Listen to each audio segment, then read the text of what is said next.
आज हम आप लोगों को क्रिप्स मिशन के बारे में बताएंगे कि जो क्रिप्स मिशन मार्च 1942 को भारत में आएगा और वह भारत में क्यों आ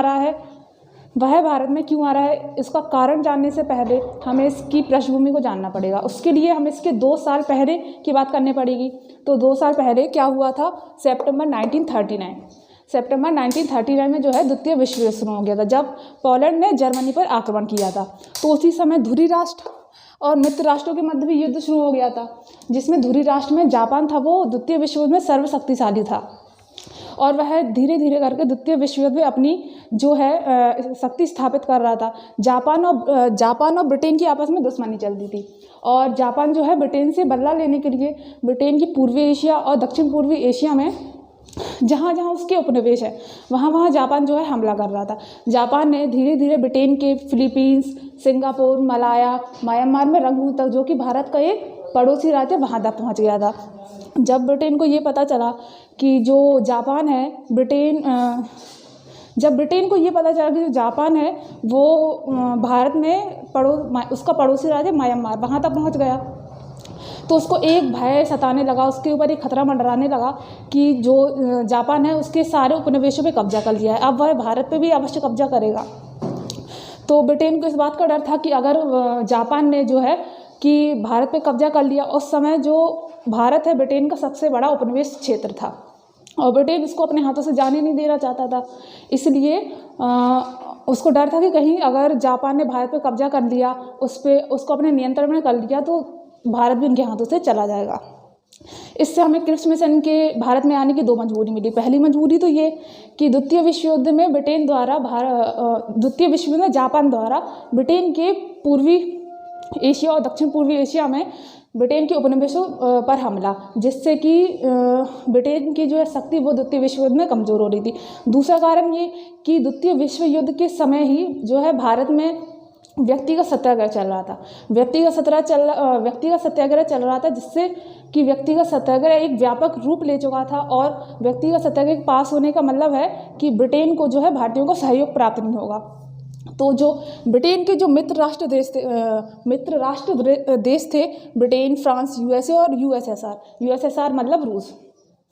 तो उन्होंने ब्रिटेन के प्रधानमंत्री चर्चिल, जो कि कंजर्वेटिव पार्टी के सदस्य थे, उनसे कहा कि अगर आप द्वितीय विश्व युद्ध जीतना चाहते हैं तो आपको भारत में चल रहे गतिरोधों को शांत करना पड़ेगा, जिससे कि आप भारतीयों का द्वितीय विश्व युद्ध में सहयोग प्राप्त कर सकेंगे। तो जो ब्रिटेन के प्रधानमंत्री चर्चिल थे, उन्होंने क्रिप्स मिशन की घोषणा कर दी। उन्होंने भारत में भेजने के लिए लेबर पार्टी के सदस्य सर स्टैफोर्ड क्रिप्स को भारत में भेजने के लिए कहा। अब चर्चिल ने सिर्फ सर स्टैफोर्ड क्रिप्स को ही भारत में भेजने के लिए क्यों कहा? क्योंकि जो सर स्टैफोर्ड क्रिप्स थे वो लेबर पार्टी के सदस्य थे और चर्चिल जानते थे कि जो भारत में लेबर पार्टी की छवि है वो अच्छी है। भारत के लोग मतलब लेबर पार्टी से बात करना ज़्यादा पसंद करते हैं कंजर्वेटिव पार्टी की अपेक्षा। तो उन्होंने जानबूझकर चर्चिल ने सर स्टैफोर्ड क्रिप्स को ही भारत में भेजा। तो जब सर स्टैफोर्ड क्रिप्स भारत आए 23 मार्च 1942 को, जब वो भारत आए तो भारत आने के बाद उन्होंने जितनी भी भारत में महत्वपूर्ण पार्टियां हैं, समितियां हैं, जैसे कि कांग्रेस, मुस्लिम लीग और गांधी जी, इन सबसे उन्होंने बात की। बात करने के बाद उन्होंने 30 मार्च 1942 को अपना प्रस्ताव पारित कर दिया। 30 मार्च 1942 को अपना प्रस्ताव पारित कर दिया। प्रस्ताव पारित करने के बाद उस प्रस्ताव में क्या क्या बातें कही गई? पहला प्रावधान उसमें ये था, पहली शर्त ये थी कि जो ब्रिटिश सरकार है वो भारत को डोमिनियन स्टेट का दर्जा देगी। डोमिनियन स्टेट मतलब कि भारत स्वतंत्र तो होगा, शासन प्रशासन उसके हाथ में होगा, लेकिन उस पर ऊपर एक शक्ति होगी जो ब्रिटिश सरकार के हाथों में होगी। डोमिनियन स्टेट का वादा कर दिया। और दूसरी बात उन्होंने कही कि उस समय ब्रिटिश भारत 11 प्रांत थे और देशी रियासतें लगभग 500-600 थी। तो ब्रिटिश भारत और देशी रियासतों को मिलाकर एक भारतीय संघ की स्थापना की जाएगी। और तीसरा प्रावधान ये था कि संविधान सभा की स्थापना की जाएगी। और चौथा पॉइंट ये था कि जो संविधान बनेगा, भारतीय जिस संविधान को बनाएंगे वो संविधान तभी लागू होगा जब ब्रिटिश सरकार की उसमें दो बातें कही जाएंगी, मतलब कि जो संविधान बनेगा ब्रिटिश सरकार उसको तभी मानेगी जब उसमें ये 2 पॉइंट मेन हो। पहली बात तो उसमें ये कही गई थी कि अल्पसंख्यकों की सुरक्षा की बात हो, भारतीय संविधान में अल्पसंख्यक की सुरक्षा की बात हो, और दूसरा जो भी प्रांत है या वो संविधान से संतुष्ट नहीं है तो वो संविधान से अलग होकर अपना एक अलग संविधान बना सकता है।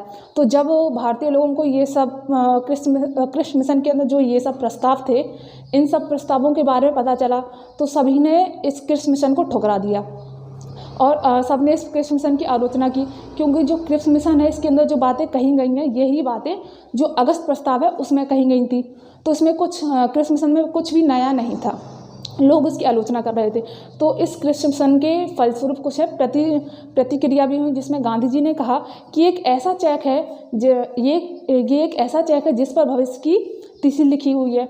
उसी कथन को दोहराते हुए नेहरू जी ने कहा ये एक ऐसा बैंक का चेक है जिसका बैंक खुद ही दिवालिया होने वाला है। और नेहरू जी ने कहा ये क्रिप्स मिशन अगर हम स्वीकार कर लेते तो हमारे भारत के एक नहीं हजारों टुकड़े हो जाते, हजारों प्रांत हैं या रियासतें हैं वो इस संविधान को ना मानकर बहुत अपना अलग संविधान बना लेते। इस तरीके से भारतीय लोगों ने क्रिप्स मिशन को ठुकरा दिया और क्रिप्स मिशन जहाँ से वापस आए थे वहीं चले गए। 11 अप्रैल 1942 को वह ब्रिटेन वापस लौट गए।